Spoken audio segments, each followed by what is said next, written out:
John T. Reed, a West Point graduate and Vietnam vet who has been through Ranger School, wrote an article called Elite Military Units, Army Rangers. Note the scare quotes on the word elite. The premise of the article is that Ranger School is ridiculous, with outdated training methods, stuck in the Vietnam era, and that Ranger School and other Special Forces selection courses are too difficult for no reason other than ego, essentially a form of sadomasochism. However, there is one part of his article that undermines the entire argument, an admission of an inconvenient fact. The Rangers had a kill ratio of 50-1, whereas the Army only had a kill ratio of 10-1. Now, he's obviously correct that 2 months of training is not adequate to turn a regular man into a Superman. But this 2 months of training, this 2 months of torture, is clearly doing something.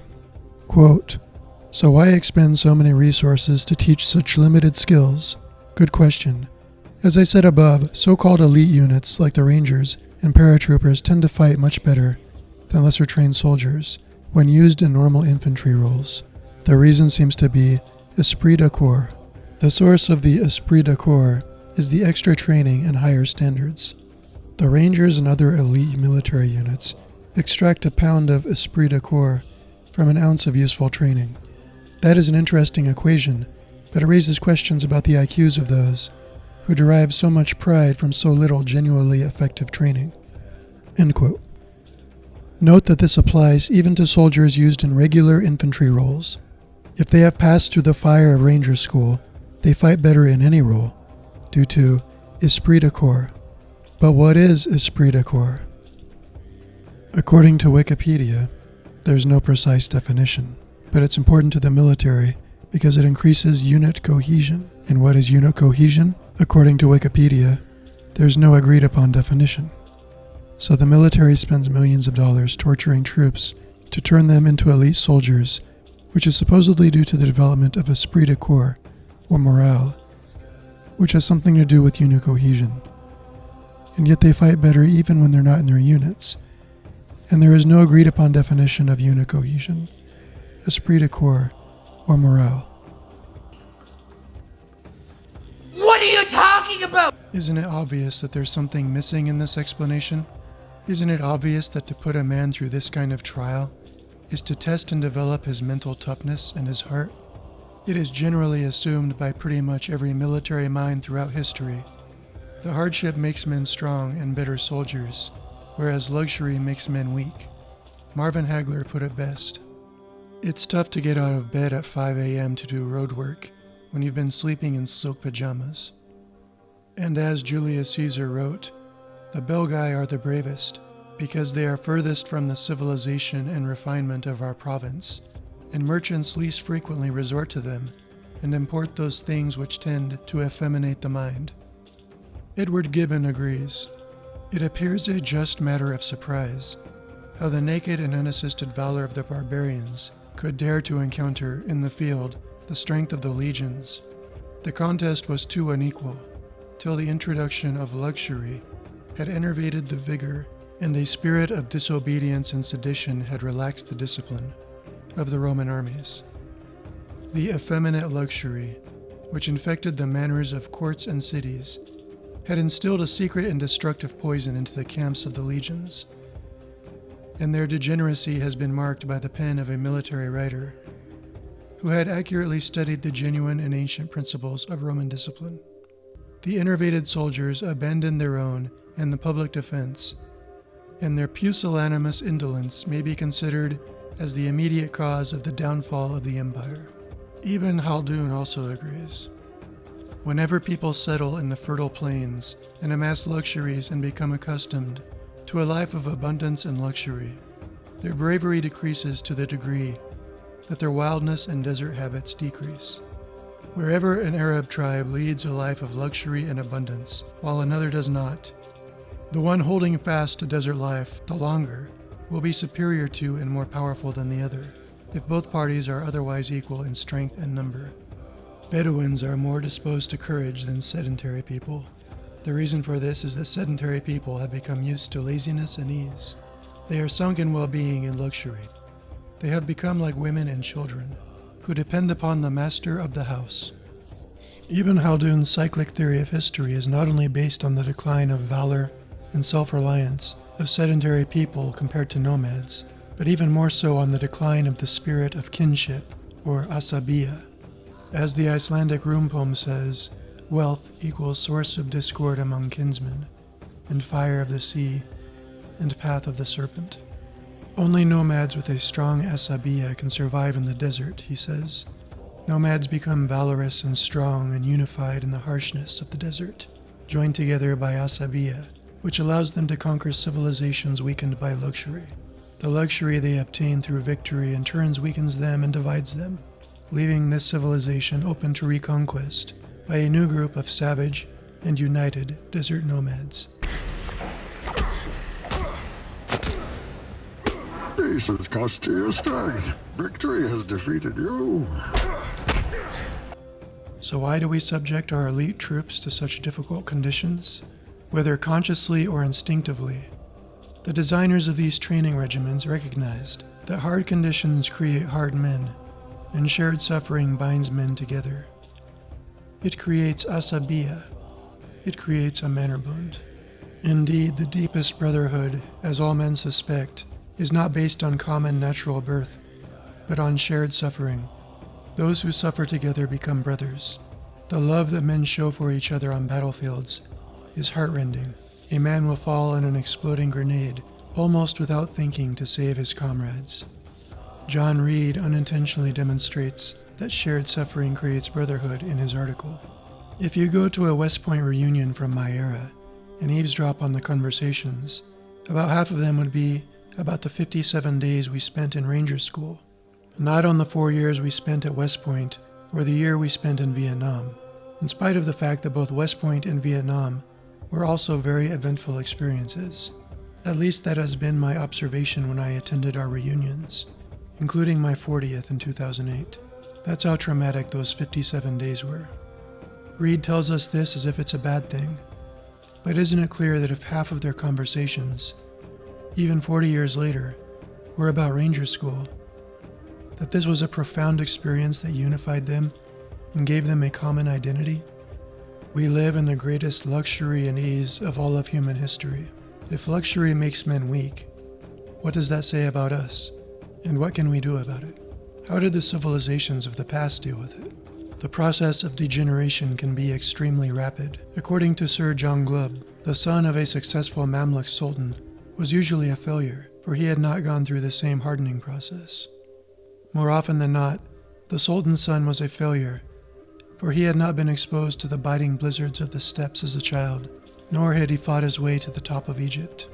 A single generation of luxury is enough to weaken even the son of a steppe nomad slave who'd fought his way up to sultan. The solution of the caliphates was to keep purchasing slaves and training them into soldiers every generation. The warrior status of the Mamluk was not hereditary. Ibn Khaldun believed that this system had solved the problem. Ibn Khaldun's theory, however, has to be seen in the light of his evaluation of the Mamluk institution. In a celebrated passage, he praises this institution as a gift from God for the salvation of Islam. Its benefit consists in the fact that it enables the Turkish tribes which are imported from the land of heathendom to embrace Islam with the determination of true believers, all while retaining their nomadic virtues, undefiled by lustful pleasure, untouched by the excess of luxury, unmarred by the habits of civilization. The problem with this system is that it relies on the existence of slavery, and its end result is rule by a foreign people. It was extremely effective, however. The Mamluks were the first to check the relentless conquest of the Mongols, and also conquered the Crusader kingdoms, defeating even the Knights Templar and the Knights of St. John. This period of wars was like a contest over who could produce the hardest men. You had steppe nomads versus slave soldiers versus warrior monks, hardened by life as desert nomads, or the discipline of slave soldiers, or the austere lives of monastic discipline. But there is an older way to make men strong, a more primitive and pagan way. It was the Indo-European way. The Spartan agoge is a vestige of it, left over from more ancient times and stripped of its more savage features. At age 7, as is customary in Sparta, the boy was taken from his mother and plunged into a world of violence. The Agoge, as it's called, forces the boy to fight, starves them, forces them to steal, and if necessary, to kill. Tossed into the wild, left to pit his wits and will against nature's fury. It has been called the Männerbund, which is somewhat of a misnomer because the members of the band were not yet men. A more accurate term is Koryos. The boys were initiated into a youth war band and swore oaths of loyalty to the chosen leader of the band, and went out to live in the wilderness like animals, hunting and surviving off the land, often naked or wearing an animal skin, with no other possessions but their weapons. They were associated with the color black, with demons and beasts, especially wolves, not only because they lived in the wilderness and raided and hunted, but also because they used ecstatic trances to enter a state of warrior fury, which increased their strength and valor. They were considered to be outside of society, and so were free of its laws and taboos, but they still were required to learn the tribal lore. Typically, for a good part of the period, the boy lived in the forest like the beasts of the forest. He became a hardy and crafty hunter and fighter, but that was only part of becoming a man of his people. As a family man and citizen, he would have to know the correct prayers and cultic practices, as well as the history of his tribe. This was knowledge, Veda, long before there were written Vedas. Single combat was the final trial of the Koryos, and the prerequisite for initiation into the tribe. This could be against an animal in the wild, whom the initiate was required to slay alone. His hands are steady. His form perfect. Or a simulated fight against an adult, or even against a fake demon. Later Norse stories provide further clues to the military initiation process, as enacted in pre-Christian times, which apparently involved the prospective warrior being required to strike down a mock enemy, an effigy of a demonic foe which the youth was led to believe would attack him. This test of courage and willpower was intended to single out those with the nerve to face up to danger. That the Koryos raided foreign peoples in the wilderness made them inhabitants of the borderlands and sometimes led to the foundation of new cities. And so the god of the youth warband in Indo-European societies became associated with the founding of cities, with wolves, and with things obtained through states of ecstasy, battle fury, prophecy, and poetry. In India, this god was Rudra, who would evolve into Shiva. In the north, it was Odin, and in Greece, it was Apollo. As I explained in my previous Berserker video, the Greeks had become too civilized for battle fury. Their hoplite style of warfare required discipline and precision, not ecstasy and frenzy, which were instead confined to their drunken orgies. Apollo's association with frenzy therefore passed to Dionysus. The older version of Apollo was a terrifying god, like Odin or Rudra. In Apollo the dragon killer we find the surest traces of the Männerbund god of the Greeks. His name, Apollon, Northwest Greek Doric Apollon, was originally a byname. He was the god of the Apolli, the great yearly tribal or communal assemblies at which boys became ephebes.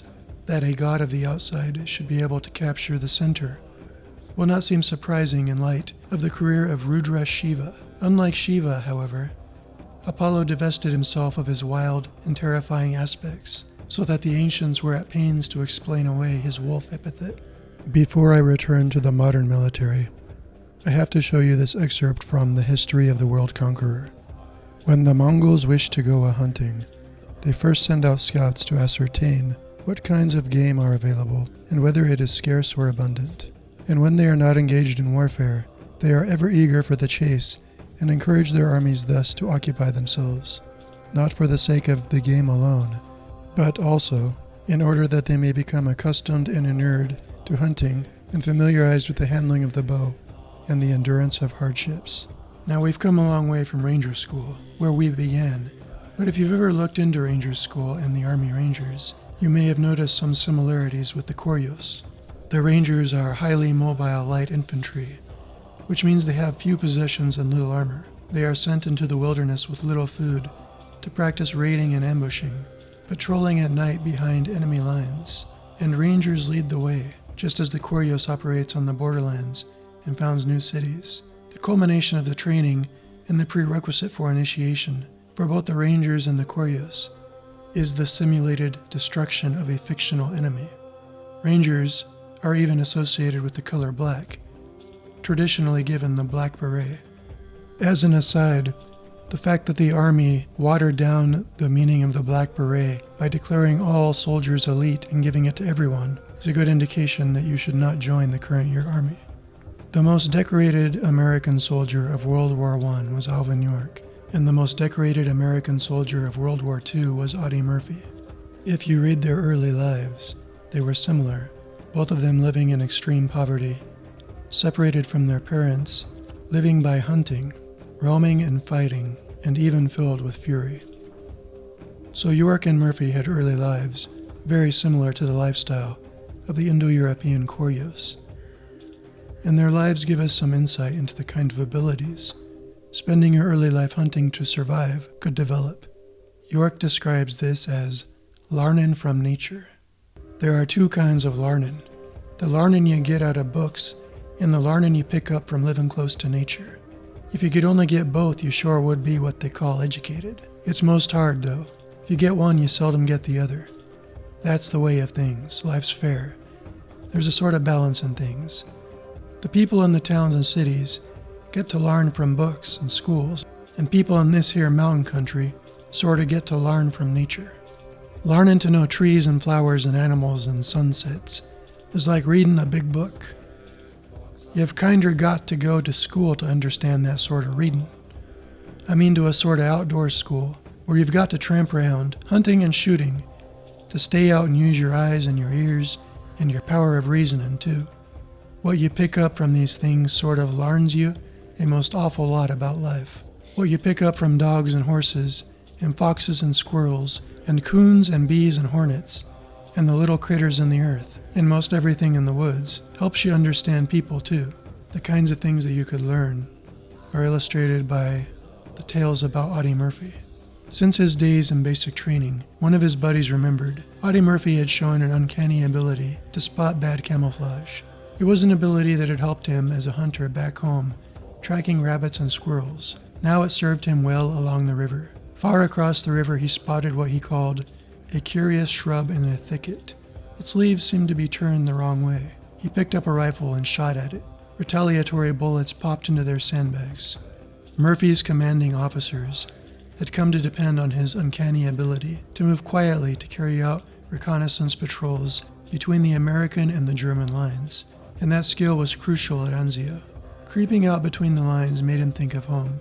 As a farm youngster, he said, the land meant either hunger or bread to me.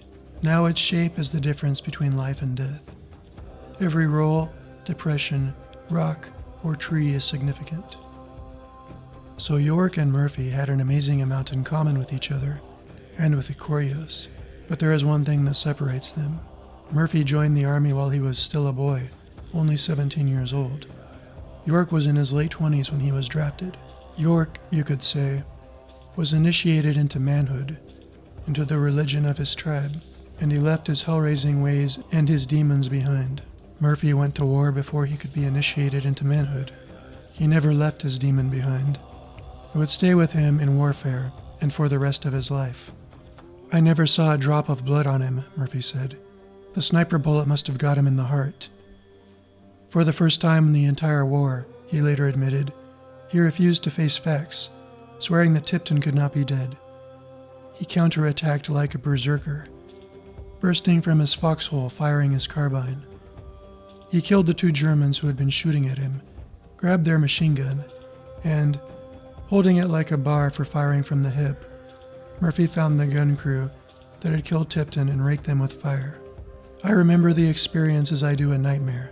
A demon seemed to have entered my body, a demon that led him to clean out the entire hill of Germans.